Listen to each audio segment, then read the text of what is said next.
Hi everybody. I just wanted to give you a quick update on my layout. I've started cleaning the room, ready to start planning the track.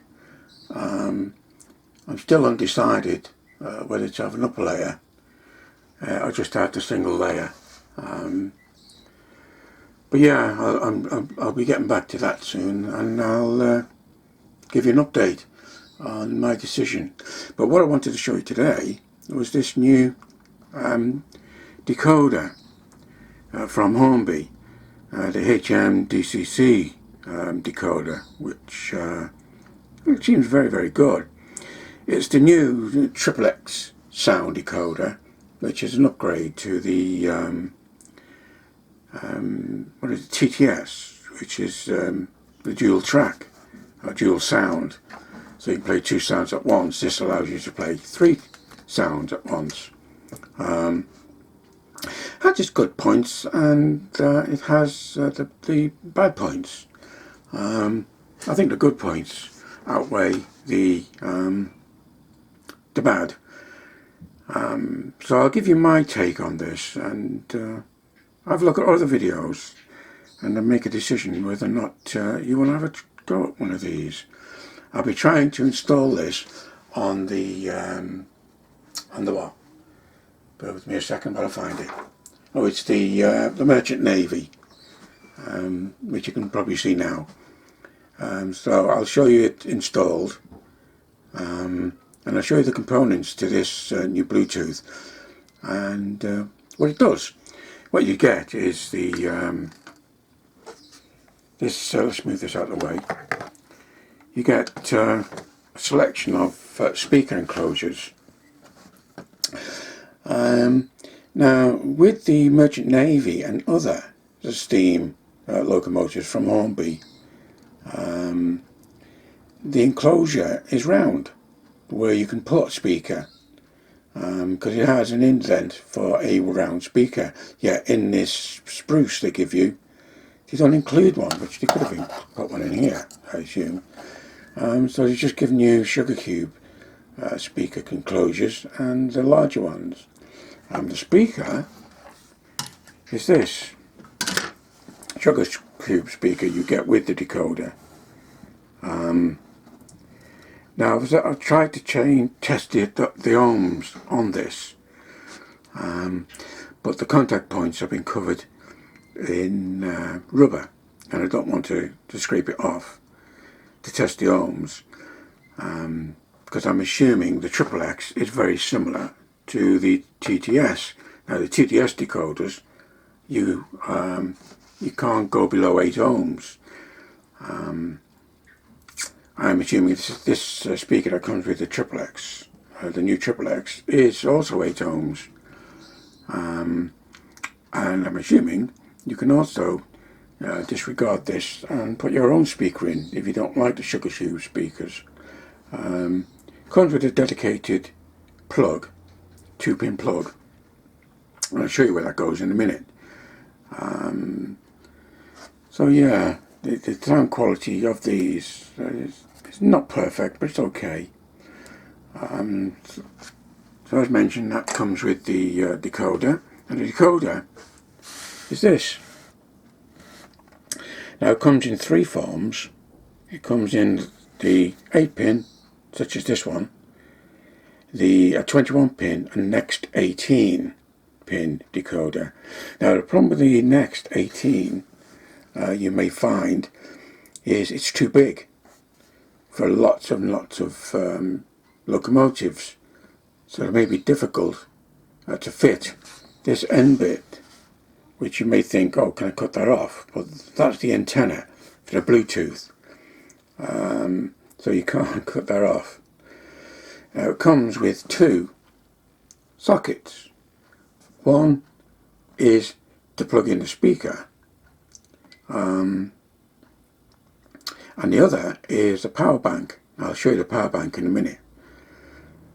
If you don't want to use the socket for the speaker, you can solder it onto the board directly if you're happy with soldering in small places. What I would do is cut the wire off the speaker that came with the decoder and solder it onto a bigger speaker. You could also use an iPhone speaker. Sound quality from an iPhone speaker might be better than the little sugar cube. I think it largely depends on the size of, let me just bring them back, the size of the enclosure you'll be able to get in your locomotive. I'm going to try for the big one. I'm going to try this one here to see whether or not I can fit that in. If not, it'll be a smaller sugar cube. So that's the decoder. It's not bad, not bad. How easy it will be to install this in a Merchant Navy, we'll see. I'll show you it installed. You get out of the way, you get a manual in various languages to show you how to fit it. It's pretty basic, but you will find there are lots of videos or help PDF files from Hornby. There's a QR code you can scan and it'll take you to where all these PDF files are, and videos, YouTube videos. At the moment it's pretty basic. With regards to the QR code for the app, at the moment you can only get it for the iPhone or iPad, the iOS system. It's not available yet for Androids. Now I've been told that it should be available in a not too distant future.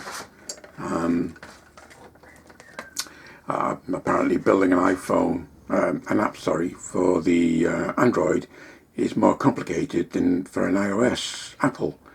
Android is made up of multiple systems, and it's got to be compatible with all of them. The other thing I'm going to install is this, which is a power bank. These are very good. And the power bank, I'll bring the decoder back in. The power bank fits into this end one, which is a 3-pin. You can't get it mixed up between the speaker and the power bank. One's 2, one's 3 pins. So this plugs in. So I'm going to try and fit that into the Merchant Navy. Hopefully it will fit in. I might need to move things around a bit, such as the 8-pin socket for the 8-pin plug to go into, but we'll see. So that's that. I've made a list so I don't forget to mention. I'm just reading the list now. Some of it relates to the app, which I'll show you in a minute. Yeah, just check the 8 ohms. I mentioned the 8 ohms. I mentioned the app being available for iOS but not Android at the moment. Yeah, one of the other issues is there's an issue with E-Link and running the locomotive. Now, this decoder will work off DCC and DC, so you can use. I'm going to try the HM2000, I think it is, DC controller, and the bench power supply. Now it requires at least 15 volts into the rail to make interact with the app. Now I don't know whether the E-Link can't push out 15 volts. I don't know, and that could be that. If that's the case, then you may have an issue with the select controller not pushing out enough power to control the train. One of the other issues, if you're using an iPhone that's using iOS on a smartphone, if you decide to do that and you're controlling the train, if you get lots of text messages or phone calls I believe that interferes with the app and switches the app off. So you could be running a train and receive a call while you're running a train, and it switches the damn thing off, which is a bit of a nuisance, which is one of the reasons I'm using my let's bring it into shot, if we can get a rolling shot, which I can't, my iPad. And when you're downloading the app from Hornby, you need to make sure you've got a decent Wi-Fi signal. I believe some of the sound files you download are relatively small, while others are big.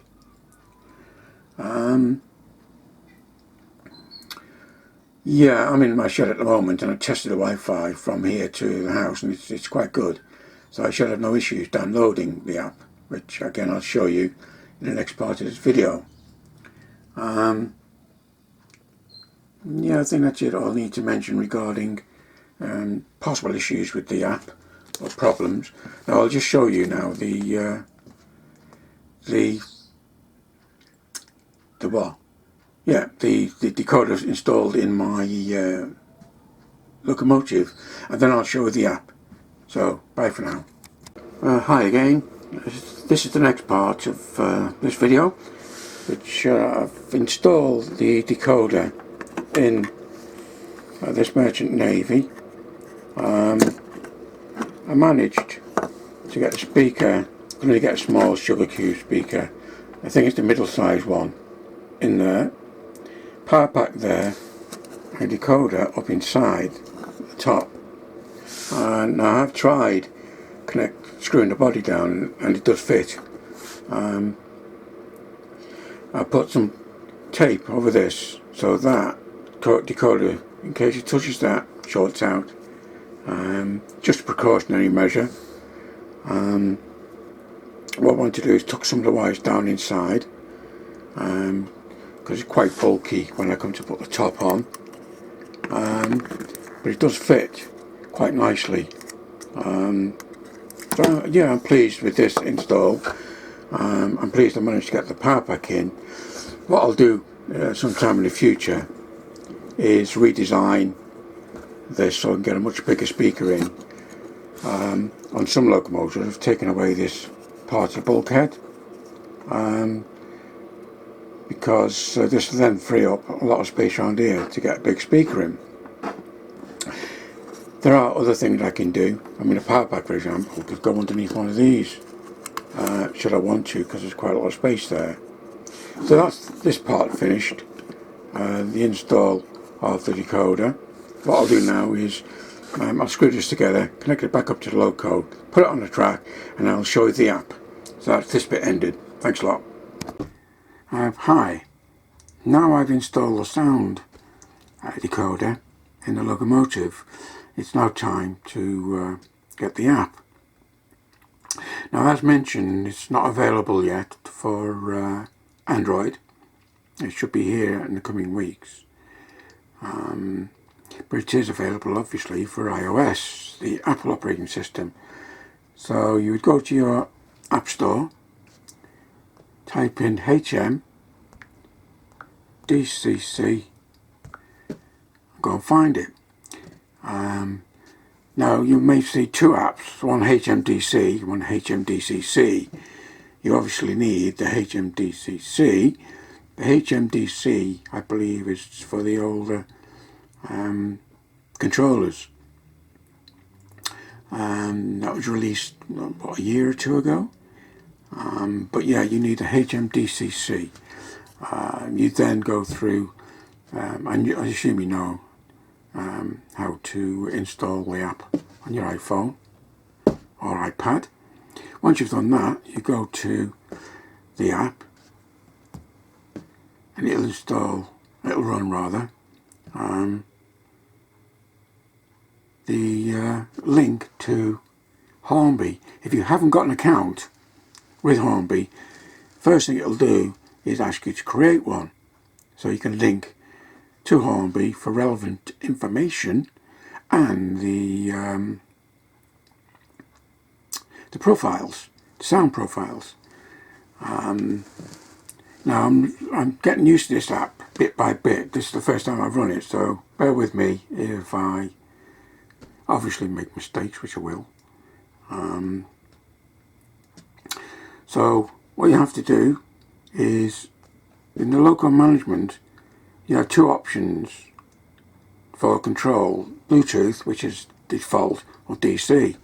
If I click DC, I can now use my normal DCC controller. I don't need my iPad or iPhone,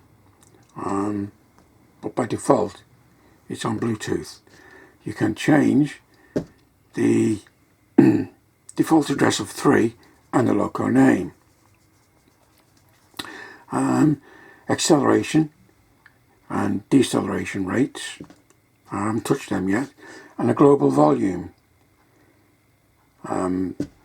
That's the volume for all the sounds on the decoder, so it reviews all of them.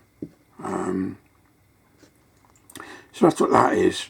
Browse profile, if I click on that, it'll go to Hornby's website, and again the Wi-Fi link here is not particularly good, and there are quite a few profiles to pick from, and I believe they're updating these regularly. You'd literally just click on that and the sound profiles, and go back again. If you find a profile you want, you click on it, it then says, do you want to download this, which you do. It downloads it and then installs it on your app, which then links to your sound decoder.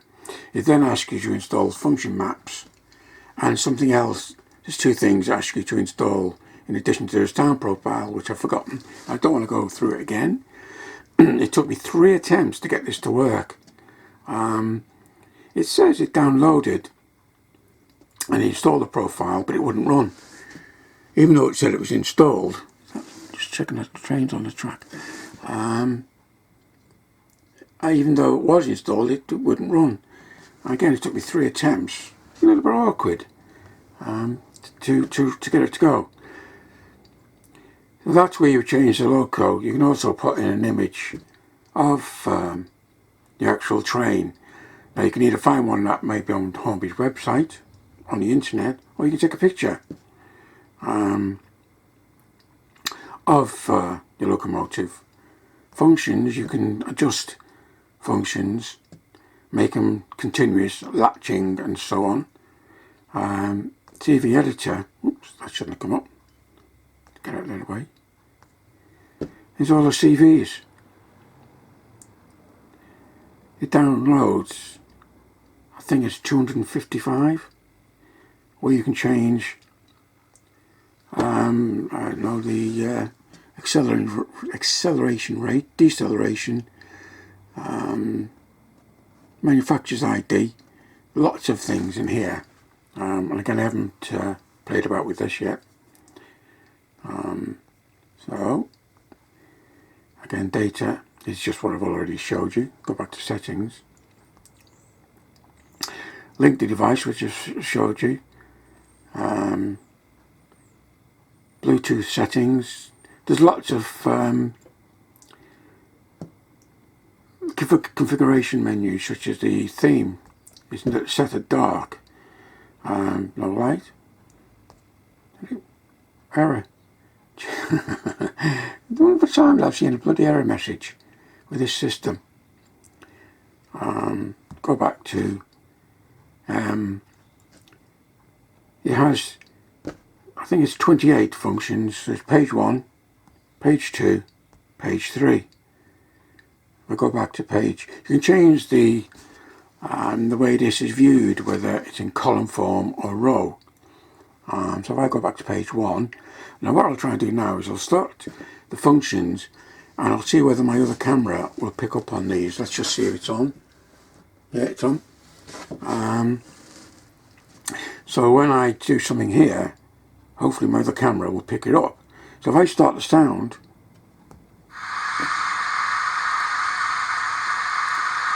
play a couple of whistles,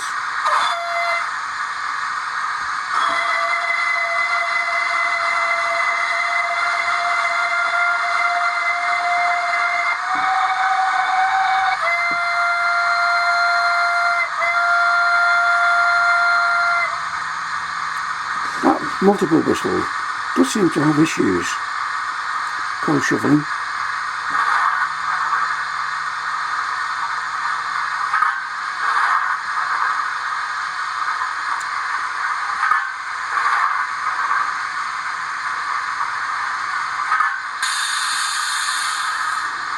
Not responsive as quick as I would have thought it would be.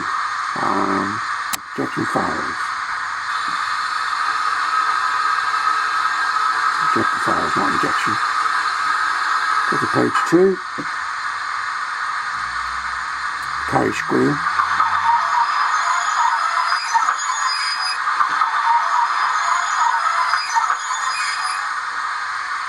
Then that is latching, so it goes off. I suppose you could change the function mapping to continuous until you switch it off.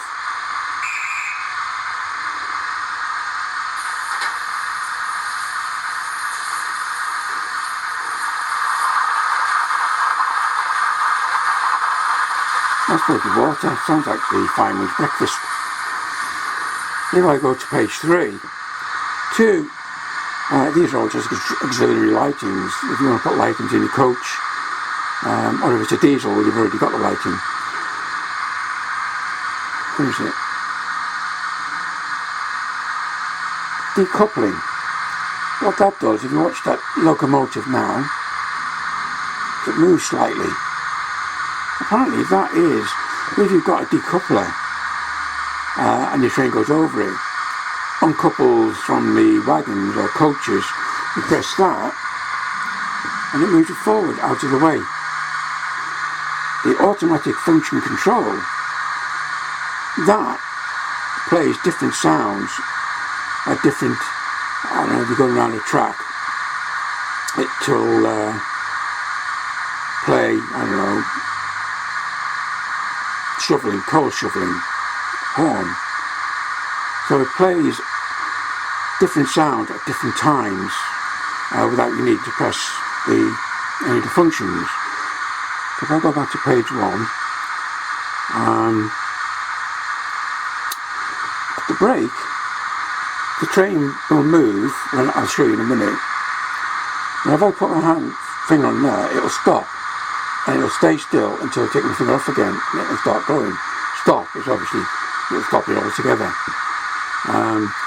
Slide, my hand's always in the way, I'm sorry about this. The slide, yeah, the slide will obviously make the train move.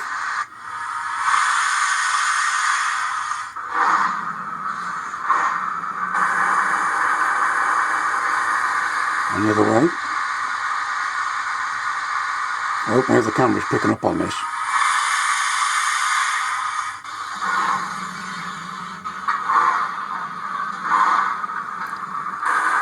Now if I shut off again and I press the brake button,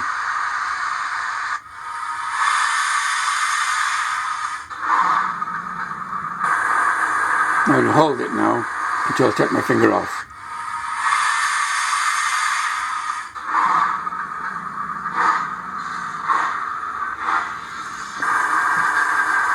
Turn the sound off. I think the idea of these decoders is very, very good. I think there may be issues with them, the interaction with the app and the decoder, as with all new technology. If you were looking at one of these, I'd research them first, just to make sure it's compatible with your iPhone or iPad, and the app, although very intuitive, I think it's got problems.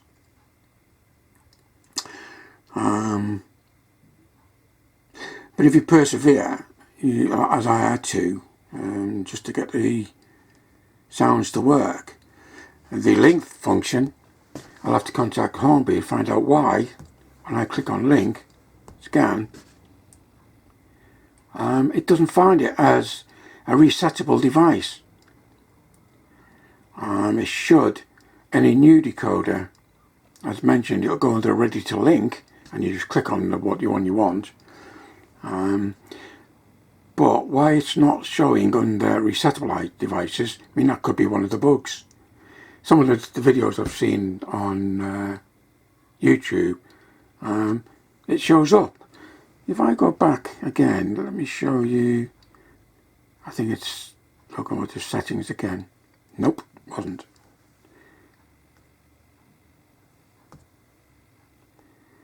Down. No, that wasn't it. Let's go back.